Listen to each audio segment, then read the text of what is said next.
मैं मुज़म्मिल और आप देख रहे हैं हमारा चैनल A&M कंस्ट्रक्शन। आज का हमारा जो टॉपिक है कि वो हम जब किसी बड़ी फर्म में इंटरव्यू देने जाते हैं तो किस तरह के क्वेश्चन पूछे जाते हैं नॉर्मली जो होते हैं। तो बिना टाइम वेस्ट किए वीडियो शुरू करते हैं। वीडियो थोड़ी सी लंबी हो जाएगी, आपसे गुजारिश है कि वीडियो को एंड तक देखिएगा ताकि जो फ्रेशर हैं अभी उनको कुछ चीज़ों का समझ आ जाए। जो एक्सपीरियंस वाले हैं उनके लिए तो फिर बात ही कोई नहीं है। अगर वो कोई मेरे से हाई लेवल का सीनियर है, मेरा मतलब कोई 4-5 साल का एक्सपीरियंस है हाई लेवल का, और मुझे कुछ चीज़ों का नहीं आइडिया तो मुझे भी गाइड कर देंगे। तो चले बिना टाइम वेस्ट किए वीडियो शुरू करते हैं। वीडियो शुरू करने से पहले गुजारिश है, अगर आप हमारे चैनल पर नए हुए हैं तो हमारे चैनल को सब्सक्राइब भी कर ले और वीडियो को लाइक भी कर ले ताकि आने वाली हर वीडियो आप तक पहुंचती रहे। बिगिनर के लिए एक एडवाइस है कि मेरे चैनल को भी सब्सक्राइब कर लें ताकि मैं साइड के रिलेटेड इसके अंदर वीडियो अपने एक्सपीरियंस की बेस पे डालता रहता हूँ। तो अगर आपको अच्छे लगे तो चैनल को देखते रहिएगा। अच्छा, पहला बात यह है कि हम बड़ी फर्म के अंदर जाते हैं तो किस तरह के क्वेश्चन पूछे जाते हैं। पहले तो आप अपनी एक सीवी बनाएं, अच्छी सीवी बनाएं अगर आपका एक्सपीरियंस है। अगर नहीं है तो आप छोटा मोटा मतलब कि जो इंटर्नशिप करते हैं वो कर लिया करें, उसके अंदर ऐड कर लिया करें और अच्छी सी सीवी बनाएं। क्योंकि इंटरव्यू जो बड़ी फर्मों के अंदर इंटरव्यू लेने वाला वो आपकी सीवी से देखकर पूछ रहा होता है कि क्या क्या चीज़ें इसको आती, क्या क्या चीज़ें नहीं आती। तो उसके अंदर आलतू फालतू की चीज़ें ना डालें, ठीक है। जो चीज़ें आती हैं आप वही डालें, ठीक है। हमारी सिविल की इतनी बड़ी फील्ड है, इतनी बड़ी फील्ड है कि सारी ज़िंदगी भी लग जाएगी तो हम काम इसके अंदर एक्सपर्ट नहीं हो सकते, और ये हकीकत है, ठीक है। और उसके बाद जो आप छोटे छोटे एक्सपीरियंस है ना, 4-6 महीने का, साल का, वो भी सीवी के अंदर मेंशन किया करें। कम से कम 18 महीने और 2 साल वाला एक्सपीरियंस मेंशन किया करें। उससे आपका जो अगले बंदे के ऊपर है अच्छा असर डलता है, ठीक है। तो शुरू करते हैं अपनी वीडियो।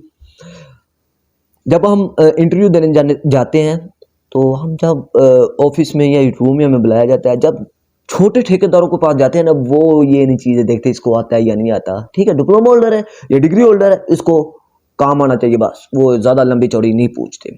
जब हम बड़ी फर्म के जाते हैं, अच्छी फर्म के अंदर जाते हैं, वो आपका कॉन्फिडेंस लेवल देखते हैं, आपका मतलब के काम के ऊपर ग्रिप कितनी है वो देखते हैं, ये सारी चीज़ें वहाँ पे देखते हैं। तो पहला वो चीज़ चेक करते हैं आपका कॉन्फिडेंस लेवल क्या है। अगर आपको काम थोड़ा भी आता है लेकिन कॉन्फिडेंस लेवल है अच्छा है। अगर आपको काम ज़्यादा आता है लेकिन कॉन्फिडेंस लेवल नहीं है तो आप वहाँ से मायूस लौटेंगे, ये श्योर है, ठीक है। अब जाएं, अब सलाम दुआ लें, कॉन्फिडेंस से बैठें, अगले के ऊपर आपका अच्छा असर पड़े, ठीक है।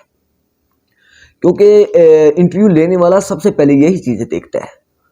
वीडियो लंबी हो जाएगी लेकिन लाजमी देखिएगा एंड तक, ठीक है।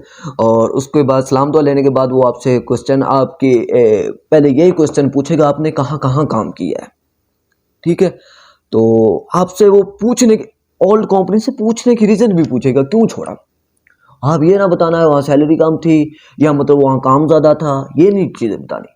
आपने ये बताना है कि आपकी जो फ़र्म है एक लेवल की फ़र्म है, अच्छी फ़र्म है, मैंने इसका बहुत अच्छा नाम सुना हुआ है, तो इसलिए मैं यहाँ पे आके हमारे जो सीनियर है उनसे काम सीखूँगा, अच्छे लेवल का काम सीखूँगा, नए लोग मिलेंगे, नई चीज़ें सीखने को मिलेंगी, ये सारी चीज़ें, ठीक है। पिछली कंपनी के बैड कमेंट्स आपने नहीं देने बिल्कुल भी, ठीक है।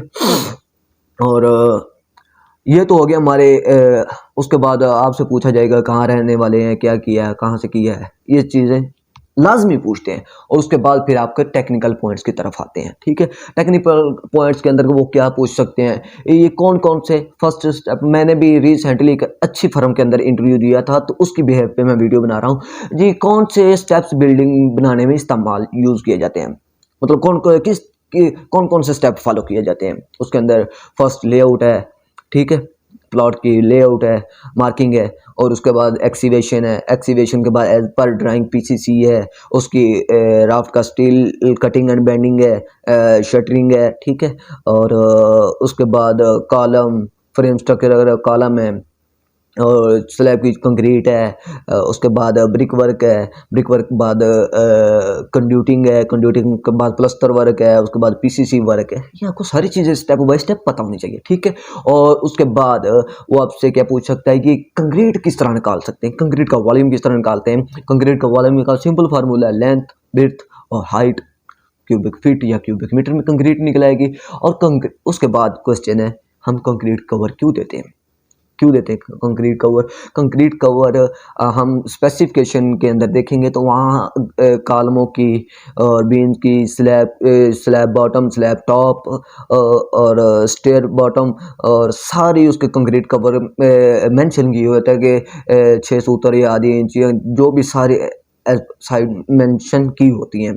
तो कंक्रीट कवर इस तरह ये इस्तेमाल करते हैं कि सरिये को जंग ना लगे, और यही है मेरे ख्याल में ज़्यादा से ज़्यादा। और उसके बाद कंस्ट्रक्शन साइट पर आप लेवल किस तरह चेक करेंगे, किस तरह लेवल चेक करेंगे। हमारे पास एक हैंड लेवल होता है, उससे भी लेवल चेक कर सकते हैं, या फिर पाइप लेवल है, पाइप लेवल जो छोटी फर्म में वहाँ पाइप लेवल से कर लेते हैं। फिर डंपी लेवल होता है हमारा, ठीक है। या उसके बाद अभी टोटल स्टेशन भी हाई लेवल की कंपनियों टोटल स्टेशन भी यूज़ कर रहे हैं, ठीक है। और उसके बाद कंक्रीट के कौन कौन से ग्रेड होते हैं, कंक्रीट के कौन कौन से ग्रेड इस्तेमाल होते हैं। तो 1 to 4 पीसीसी के अंदर होती है 148, ठीक है। और ज़्यादा उसके बाद हमारी जो आरसीसी स्लैब होती है 1 to 4 होती है। और 1 1.5 3 होती है। ये सारे ग्रेड आपने अच्छे तरीके से पढ़ लेने कौन कौन से ग्रेड होते हैं, ठीक है। और इनकी पीएसआई किस ग्रेड में कितनी पीएसआई होती है, ठीक है। और उसके बाद नेक्स्ट क्वेश्चन है कि सरिये की स्टील की जो डेंसिटी है वो क्यूबिक मीटर में कितनी होती है। उसका आप जवाब देख लीजिएगा कि 7850 kg पर क्यूबिक मीटर होती है। और उसके बाद हमारा क्या क्वेश्चन हो सकता है कि सीमेंट है जो 50 kg का है उसका वॉल्यूम कितना होता है। उसका वॉल्यूम होता है 50 kg सीमेंट है, उसका वॉल्यूम होता है 1.25 क्यूबिक फीट, ठीक है। और उसके बाद कॉलम के लिए हम कम से कम कितने डाई का सरिया इस्तेमाल कर सकते हैं। तो वो हम कम से कम 4 नंबर का स्टील कम से कम इस्तेमाल कर सकते हैं। इससे नीचे का स्टील मतलब 3 सूत्र वाला इस्तेमाल नहीं कर सकते, ठीक है। और उसके बाद ईंट का स्टैंडर्ड साइज़ क्या है, ईंट का स्टैंडर्ड साइज़ क्या है। ईंट का जो स्टैंडर्ड साइज़ हमारा चल रहा है वो 9 इंच लेंथ, 4.5 इंच विड्थ और 3 इंच हाइट है, ठीक है। और उसके बाद आरसीसी जो हमारी कंक्रीट होती है उसका यूनिट वेट क्या होता है, उसका 2500 kg पर क्यूबिक मीटर होता है, ठीक है। उसके बाद हमारी डेवलपमेंट लेंथ क्या होती है, हमारा ओवरलैप क्या होता है, हम डेवलपमेंट लेंथ किस तरह निकालते हैं, हम ओवरलैप किस तरह निकालते हैं। वो एज पर हमारी जो स्ट्रक्चर ड्राइंग है उसकी स्पेसिफिकेशन पे लिखा होता है, मेंशन होता है। मतलब कि 60D 50D 60 या 50D के अराउंड ही चल रहा होता है। लेकिन आप उसके हमारे जो स्पेसिफिकेशन है उसको अच्छे तरीके से रीड कर लिया करें, ठीक है। बाद हमारे कॉलम्स हैं उसके साइड वाले जो बार हैं उसके अंदर बेंडा बार होता है, एल की आ रही होती है, हल्का सा बेंडअप कर देते हैं, ठीक है। वो भी ड्राइंग के अंदर मेंशन होता है, ठीक है। और उसके बाद हमारी एक्स्ट्रा बार कौन सी होती है, टॉप बार कौन सी है, मेन बार कौन सी है, डिस्ट्रीब्यूशन बार कौन सी है, उसकी लोकेशन क्या हो सकती है, ठीक है। और उसके बाद हम पाइल वर्क आपने अगर किया है, अगर आपने नहीं पाइल वर्क किया तो मेरी एक वीडियो है इसी चैनल पे है, उसकी पाइल वर्क को चेक कर ले। पाइल वर्क की बोरिंग किस तरह होती है, ठीक है। उसकी पाइल केज की जो ड्राइंग है वो स्टडी किस तरह करते हैं, ठीक है। और उसके स्पेसिंग वगैरह किस तरह चेक करते हैं। पाइल को जो हमारी केज है उसको बोर के अंदर लूअर किस तरह करते हैं, उसके अंदर स्पेसर किस तरह लगाते हैं, ठीक है। ये भी एक इंटरनेशनल लेवल पे पाइल्स ज़्यादा चल रही हैं तो वहाँ पे आपसे पूछा जाएगा, ठीक है। और उसके बाद आप प्लस्तर करने का तरीका क्या है, प्रॉपरली प्लस्तर किस तरह किया जाता है, और उसका स्टेप बाय स्टेप पूछा जाएगा, ठीक है। और उसके बाद टाइल लगाने हैं, हम टाइल किस तरफ से शुरू करते हैं, हम टाइल को कट पीस है वो किस तरफ आने चाहिए, ठीक है। टाइल के अंदर स्पेसर कौन कौन सा इस्तेमाल होता है।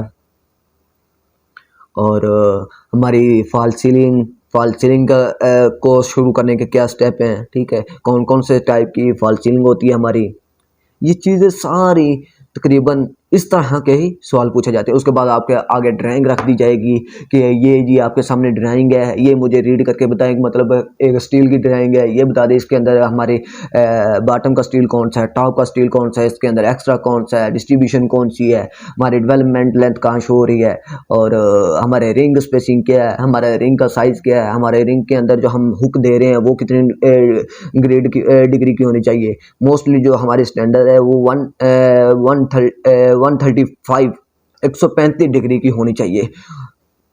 एक तो हम बाज़ छोटे कॉन्ट्रैक्टर है वो इस तरह देते हैं, लेकिन ये इस तरह करके होनी चाहिए 135 पे, ठीक है। और बेसिकली यही है। और नेक्स्ट अगर मुझे मेरे जहन में कोई सवाल आए तो नेक्स्ट बता दूंगा, लेकिन वीडियो को एंड तक देखिएगा ताकि आपको अच्छा नॉलेज मिल सके। तो मिलते हैं नेक्स्ट वीडियो में, तब तक के लिए खुदा हाफिज़।